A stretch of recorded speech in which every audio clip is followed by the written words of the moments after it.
Stop! On n'a pas fini. Vous enlevez tout l'enchevêtrement de pignon.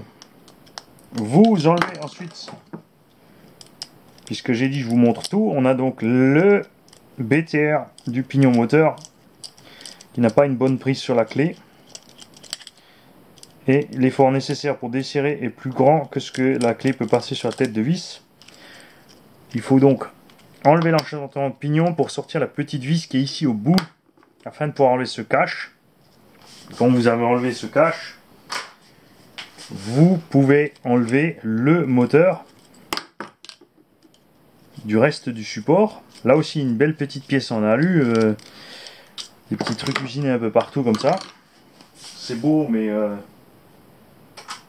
je suis toujours partisan qui mettent le budget dans les choses plus utiles que ce genre de truc. On va préférer une bonne direction qu'un joli chariot moteur usiné en plusieurs pièces qui est quasiment invisible une fois monté, tout simplement. Hein. Voilà. Ici, nous avons donc un problème courant du modéliste. Surtout à l'échelle 1/10, les petits BTR de 1 mm, une fois bloqués ou n'importe, posent un problème. Ici, on a un problème additionnel, c'est que le chariot est prisonnier entre le moteur et le pignon, et nous sommes donc embêtés pour sortir ceci. Il vous faut donc marteau et chasse. Il faut vous positionner de façon à ce que vous puissiez taper proprement sur le dessus de la vis pour lui refaire son empreinte sans endommager le moteur et son axe. Si vous posez le pignon sur quelque chose de dur, vous allez casser le pignon. L'idéal est donc d'avoir soit du bois, donc tout simplement le pignon va se mordre dedans, c'est pas très méchant, puisque là si on parle d'un petit pignon, on va pas non plus l'atomiser tout de suite. Moi j'utilise une cale en plastique. Là, vous lui mettez un bon coup sur le pif. Alors, prenez pas un marteau jouet, visez bien, un coup sec, ça doit être réglé. La clé ensuite va rentrer plus difficilement dedans. Si elle a toujours du jeu, eh bien, vous y remettez une couche. Méfiez-vous quand vous avez aplati le six pans que vous rentriez bien avec la clé dans les six pans qui sont prévus. Si vous enfoncez trop le dessus de la vis, vous ne voyez plus où sont les pans, et si vous faites les pans inverses, vous allez bloquer. Donc là, de toute évidence, on n'arrive pas à faire mieux. Vous pouvez donc utiliser un mini tournevis en étoile. Là, le souci dans ce cas-là, c'est qu'on est vraiment dans de la visserie très petite, donc même le tournevis en étoile va avoir un problème. On va ici avec les petits tournevis de précision. Alors peut-être s'il est... non, on a vraiment du jeu sur ce pignon. Nous allons donc lui mettre un peu le feu sous le cul pour dilater la bestiole. Le support est en alu, le pignon en ferraille, la vis aussi. Donc la seule chose à faire attention ici, c'est la bague en bronze qui va se dilater plus vite que le reste. Donc vous chauffez tout simplement le pignon. À un moment ou à un autre, c'est sûr que la chaleur va longer l'axe du moteur pour arriver sur la bague, mais le risque de l'endommager est vraiment minime par rapport à un roulement, puisque le roulement, vous avez le problème de la graisse qui va commencer à cuire à l'intérieur. Votre petite protection en caoutchouc, si c'est un roulement de très bonne qualité, là, la protection en caoutchouc qui va cramer. Si c'est possible, donc éloignez-la d'abord. Et ensuite, quand vous avez fini, surtout regraissez bien le moteur, enfin ce roulement. Rien à faire. C'est bien endommagé. Alors vous allez me dire pourquoi il s'obstine à l'enlever s'il va le remonter. Tout simplement pour que le prochain utilisateur, s'il laisse souci, s'il veut sortir son moteur ou n'importe quoi, ne soit pas embêté. Parce que si je remonte tout ça dedans, alors que maintenant on l'a bien démonté ici, le propriétaire du véhicule, s'il doit changer le pignon pour quelque raison que ce soit, s'il veut monter un petit moteur brushless pour consommer moins, ou parce que le gamin après se servir mieux de la voiture et qu'il veut aller un tout petit peu plus vite, il sera ennuyé.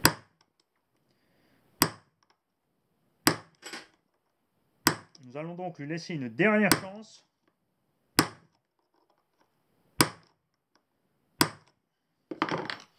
Et si suite à ça, on ne peut rien faire, l'idéal c'est que en fait vous puissiez enfoncer votre embout à laine au marteau, ce qui ferait donc que vous êtes bien dans l'empreinte. Là, rien à faire. Nous allons donc passer à la solution suivante, qui est de percer la bestiole.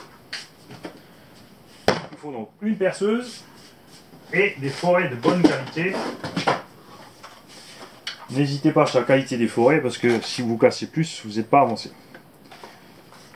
Alors ici, on va utiliser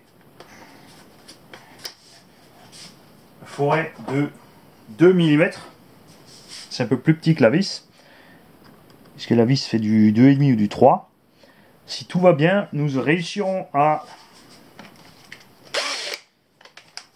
En fait, déjà, donc on va profiter bien sûr de l'empreinte pour percer bien au milieu, ce qui guidera le prochain forêt de 2,5 si ça ne suffit pas avec le 2. On pourrait bien sûr tout de suite percer la taille au-dessus, mais on va endommager le filetage. Le but ici est de percer la vis pour que la vis casse dans le filetage et récupérer le filetage. Voilà, 5 minutes de perçage plus tard, on a réussi à enlever le pignon du moteur. Un petit coup de tarot dans le pignon. S'il y avait eu de la place, j'aurais mis un filetage plus gros, M4, pour mettre une vraie vis BTR. Voilà, le M3 marche parfaitement, la vis va bien jusqu'au centre. Aucun souci, on pourra donc remonter ça sans problème. Et encore RC Garage 68, donc pour le train arrière. On va laisser les tirants supérieurs en place, puisqu'il est absolument inutile de les démonter.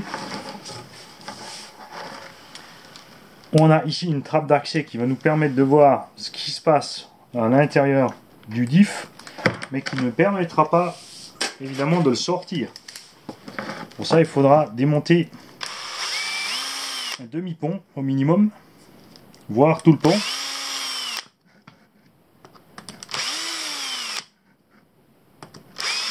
Ouais, enfin depuis tout à l'heure, je parle de diff arrière, il n'y a pas de diff arrière. Je veux l'ouvrir pour voir ce qui se passe là-dedans. Parce que on a un peu de jeu entre la roue droite et la roue gauche. Alors qu'il n'y a pas de diff. Je vais voir si c'est une pièce qui est fendue, endommagée, ou si c'est uniquement un peu de jeu dû à la façon dont c'est monté.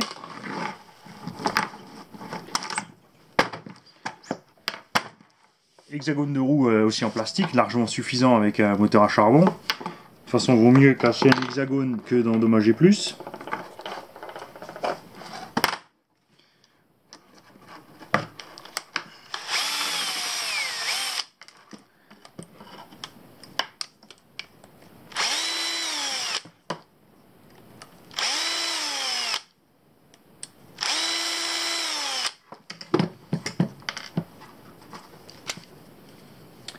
Voilà.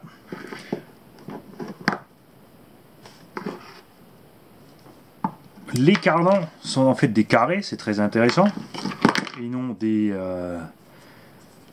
dents ou des cardans standards avec des noix. Par contre ici on a un roulement qui va dur. On va séparer, voir l'hexagone, pour voir si ça vient du roulement ou si c'est tout simplement l'hexagone en plastique, parce que ça arrive avec le serrage.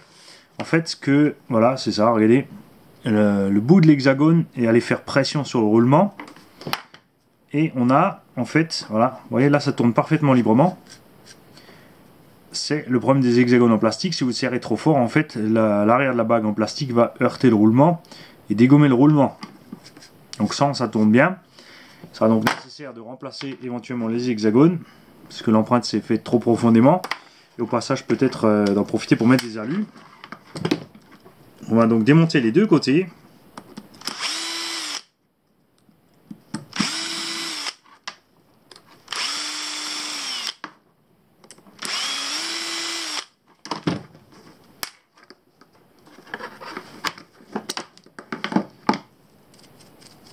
Même constat ici, ça tourne un peu mieux, mais on a un point dur.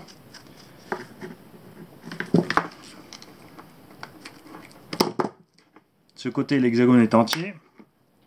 Et le roulement aussi, puisque de l'autre côté, la bague, la petite bague en nylon du roulement, bien sûr, a été mangé par les bouts de plastique qui sont allés virevolter dans tous les sens. Le roulement intérieur est bon. Il y a aussi une cale entre les deux roulements pour qu'il reste au même espace. Ensuite, si vous voulez sortir ce genre de roulement, on pourrait dire j'utilise ça, mais ici il y a un filetage au bout, donc si vous allez presser avec ça au bout sur le roulement, s'il tient, vous allez endommager votre filetage, alors laissez tomber. Prenez un outil, n'importe lequel autre, qui est la bonne taille par rapport au roulement, vous avez vu ça sort tout seul quand c'est bien droit. Et le roulement extérieur, lui, est complètement grippé. Ce sont néanmoins des roulements d'excellente qualité. On voit du premier coup d'œil, puis sinon pas la moindre rouille dessus. Les bagues en nylon ne sont ni effritées ni cassées. On va en ouvrir un, en l'occurrence celui qui est HS. Et alors on voit pas dedans, c'est dommage. J'aurais aimé voir en fait combien il y a de billes à l'intérieur pour vous dire si vraiment c'est des roulements de bonne qualité ou pas, mais toute évidence oui. Voilà. Et on a ici le système de blocage à l'intérieur du pont qui est monté complètement serti dans le pont. Il faut donc démonter le pont. Vous avez ici 4 vis à l'intérieur encore, sous les vis du carter. Est-ce qu'ils nous ont mis encore des micro-vis à la noix? Ça va.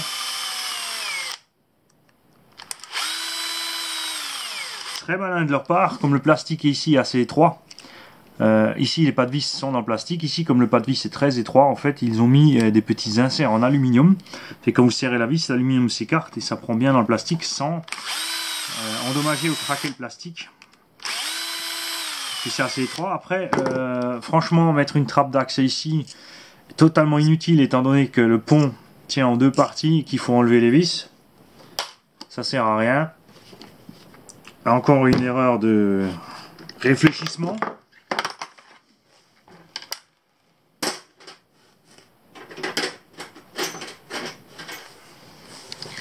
Et il faut quand même enlever les tirants de pont supérieurs.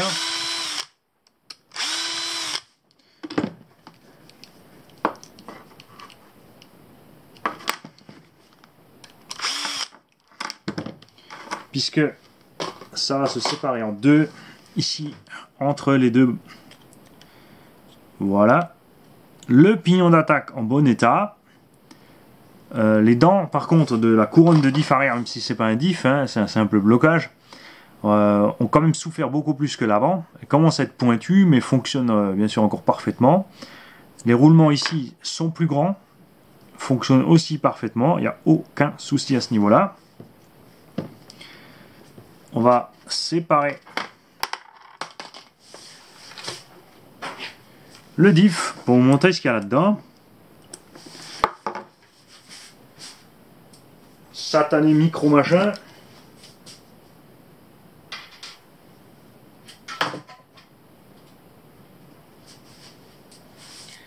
Voilà. On va imaginer comme là le gamin avec la petite clé Allen de 1,3 comme il va s'amuser à démonter ça. C'est un peu exagéré.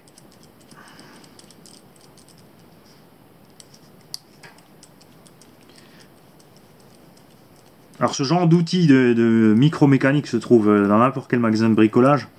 Ils font des petits kits complets. C'est pas très cher. Alors c'est pas d'une super qualité. En même temps là c'est du loisir. Vous avez vu, ça suffit largement. Évidemment si vous attaquez à démonter des pièces dans l'acier et des montres et des compagnies, ce ne sera pas ce qu'il vous faut. Mais on n'est pas dans ce domaine.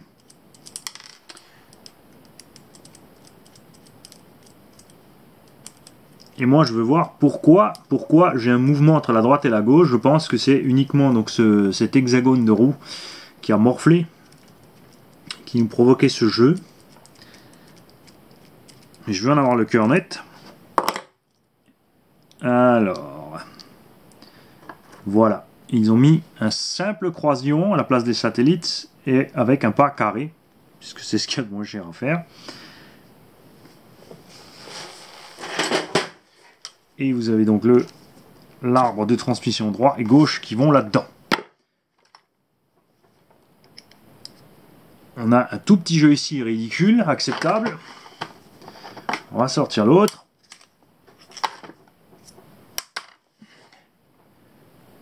Ici aussi, pas plus d'empreintes que ça. On a un tout petit peu de jeu entre les deux, donc le jeu ne vient évidemment, enfin de toute évidence pas de cette pièce. C'est donc bien l'hexagone qui est endommagé d'un des deux côtés, qui a créé ce mouvement. Quand vous détectez une panne, prenez l'habitude de fixer votre diagnostic, c'est-à-dire vous faites votre diagnostic et ensuite vous démontez tout jusqu'à ce que vous soyez sûr et certain, après les empreintes, votre expérience, ce que vous avez vu, ce que vous avez trouvé de défectueux, que votre diagnostic est bien le bon. Parce que là, bien sûr, on aurait pu juste enlever l'hexagone, dire ah bah tiens, c'est l'hexagone, hop, on met un hexagone neuf, on est reparti. Et finalement, on serait tombé en panne un peu plus loin parce que par exemple, le croisillon de blocage est défectueux ou une chose du genre. Ce genre de pièce peut se fendre, on peut commencer à arrondir les coins, on peut aussi bien sûr avoir la même chose sur le cardan. Voilà. Je vous dis tout à l'heure pour le tuto du remontage de la boîte, puisque quand on a démonté, vous avez vu, tout est un peu parti en vrac, j'ai pas pu vous montrer grand chose. Je répète, c'est pas un problème pour moi, mais je vais vous faire ça proprement, la façon exactement de comment étager tout dans la boîte pour le remonter, pour tous ceux qui l'ont démonté, qui ne s'y retrouvent plus, puissent s'en sortir. Et c'est là que j'y arrive pas non plus. Bali.